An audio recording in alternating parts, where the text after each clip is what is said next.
Welcome back to my channel, everybody. It's been way too long since I've last updated you on everything going on with this pregnancy, so I was due.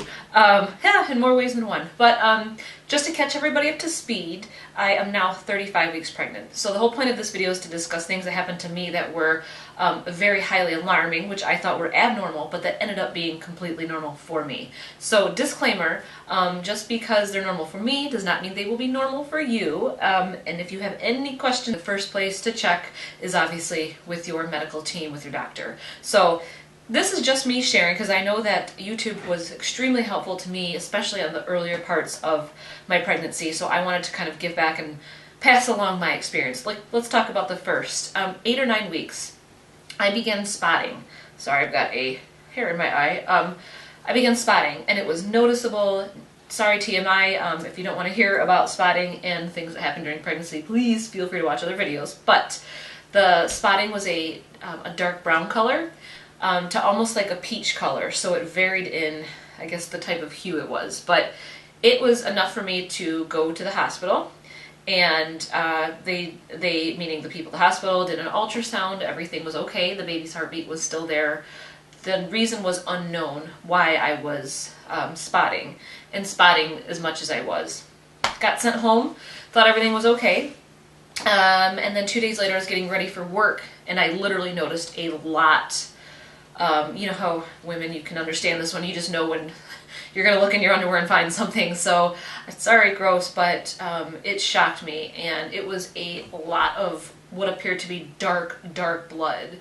So my husband took me to the hospital again, and they did another ultrasound, and they diagnosed me with a threatened miscarriage, which completely shocked me, and it made me even more nervous. But here's the deal. Everything was fine. The baby was fine. The heartbeat was fine. They did recognize that there was blood coming through my cervix down, outside of my body. So that was disturbing. But yeah, my diagnosis was a threatened miscarriage. Now, one thing I want you to know, obviously everything turned out fine. There's been nothing wrong with my pregnancy, knock on wood.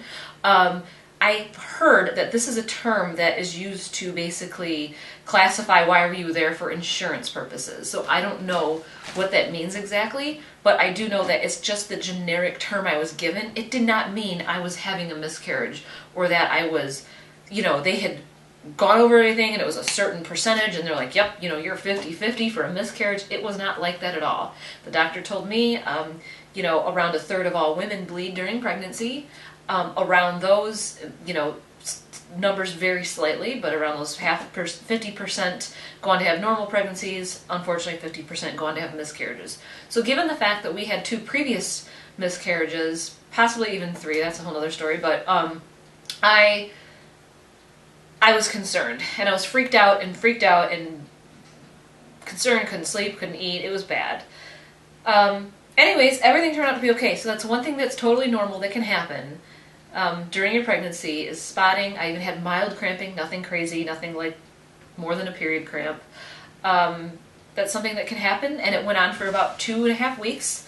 I was put on progesterone, and I spotted about 3 days while being on that, and then it stopped, and it never came back. So just to let you know, that's something that can happen. It ended up being totally normal. I'm trying to think what else happened. So I was on progesterone until about 12 weeks. I was actually also on a medication called Plaquenil, prescribed by the University of Michigan for people with unexplained recurrent miscarriages. I don't really know the medical reasoning behind it, but I stayed on that until I was 10 weeks. Here's the other thing. I've had no morning sickness. I've had really no strong aversions outside of when I was about 8 weeks. So when I was 8 weeks, nothing sounded good. Nothing. Like nothing smelled good, nothing sounded good, nothing tasted good. Nothing. Fast forward to about 10, 11 weeks, everything tasted fine again. So I've had no weird cravings. I've had no morning sickness. So just because if you have those or you don't have those, that's all, very specific and an individualized thing that I've discovered between women. Some of us, we all have different pregnancies than others. I got worried because I didn't have morning sickness, and totally fine. The other thing was, be your own advocate. I was freaked out because of my previous miscarriage. At every single doctor appointment, the baby was not going to have a heartbeat. The baby was not there. The baby had passed, and I just didn't know it. So the doctor basically told me, when you start going into panic mode to where it's affecting you, call the office, you get in for an ultrasound. And I didn't abuse that, you know, I mean, it was really to the point where I couldn't function because I was so anxious. I had an ultrasound done, obviously, at the hospital, and then I had another one done at 10 weeks. During that time, kind of background, my grandpa had passed away, so I had this whole, like, death thing on my mind, and I thought, great, you know, he passed away, and I'm going to lose this baby, and blah, blah, blah. I mean, I just had a lot going on. They got me in, baby was fine. I had another ultrasound done.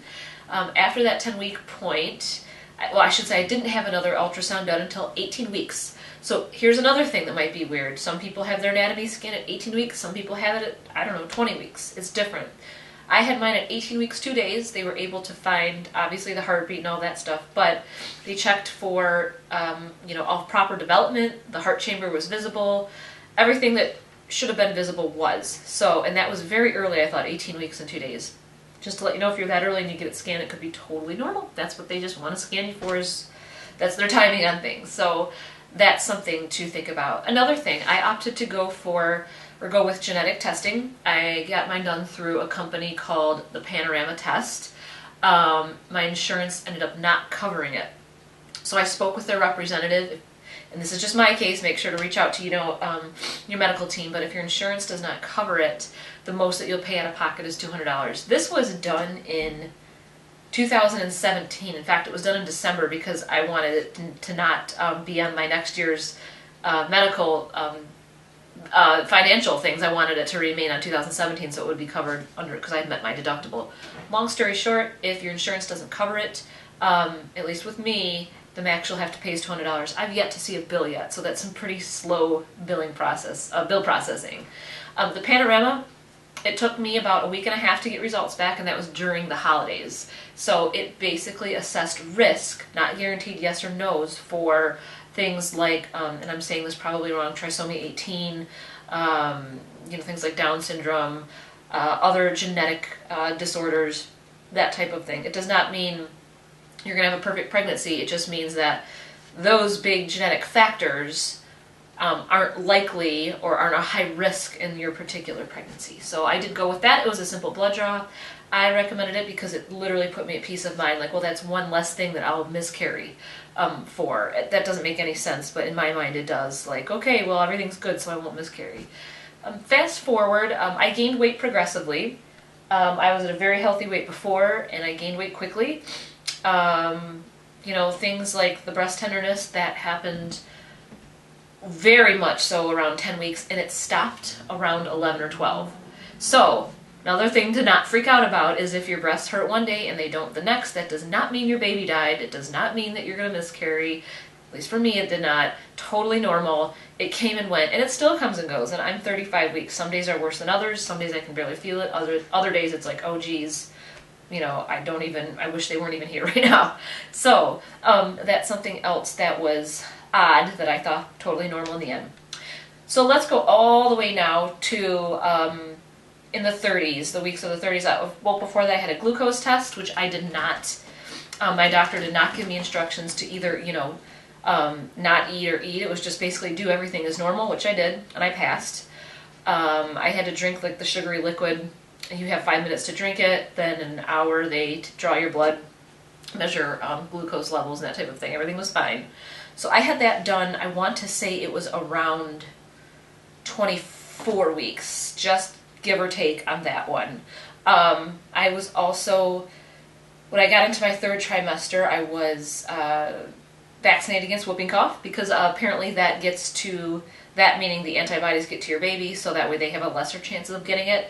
In my birth classes, it's recommended that I was told that anybody with lots of contact with the baby be vaccinated as well. That means grandparents. So at our local Walmart, I want to say it was $12. That's what they quoted my mom for her vaccination. It would be a booster if you had that when you were younger. So just to let you know on that. So I've had no ultrasound since 18 weeks and 2 days, so I'm very interested to see the baby. I'm getting very excited.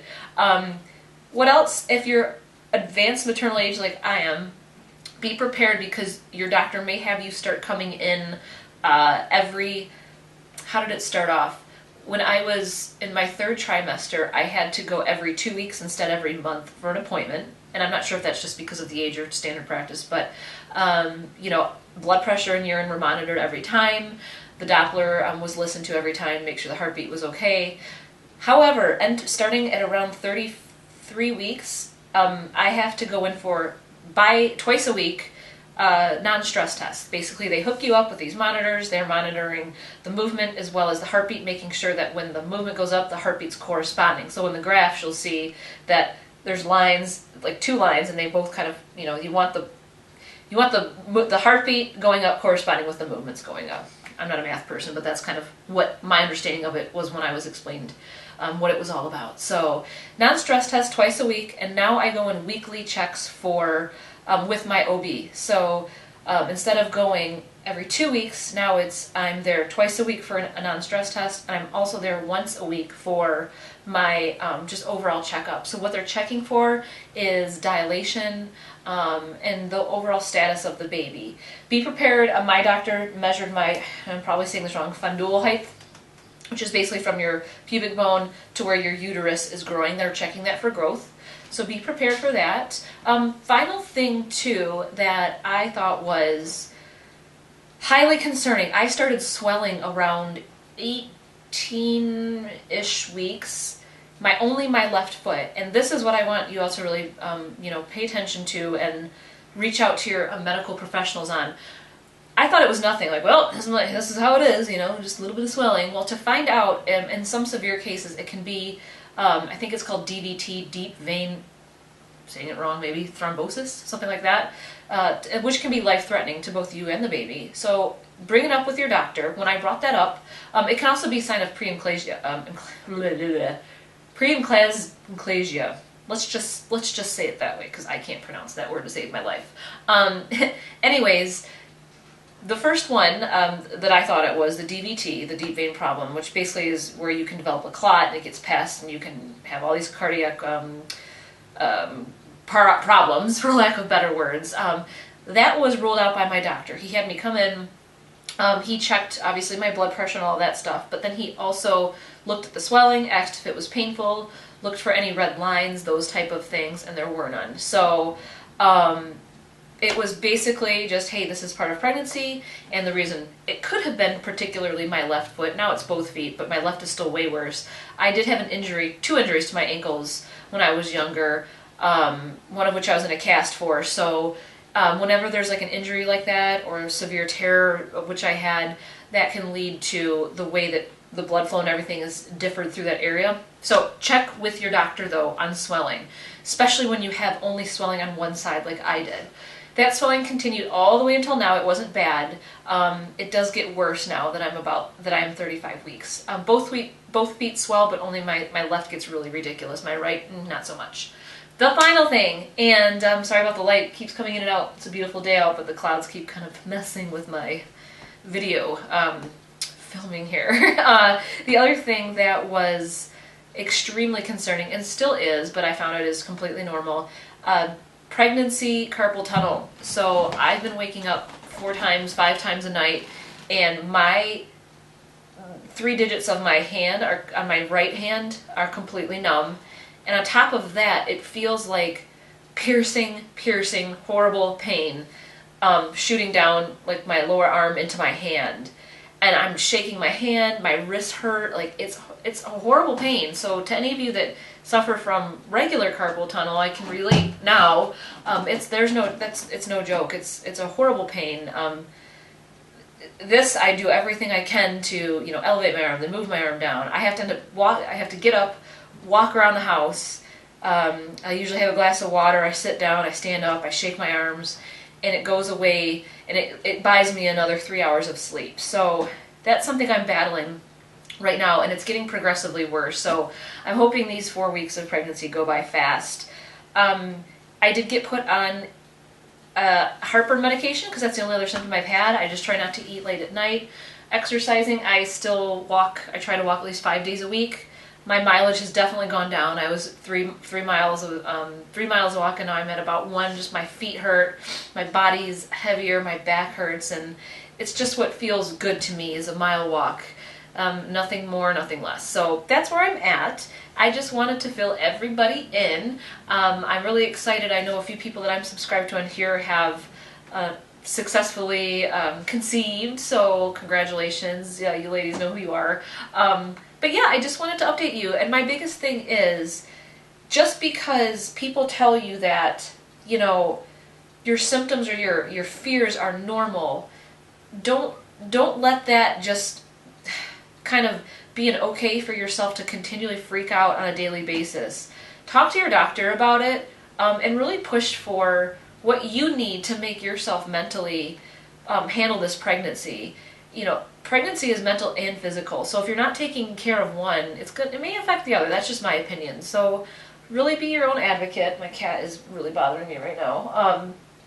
Tell your doctor your concerns, and I found that stepping away from the internet can be good.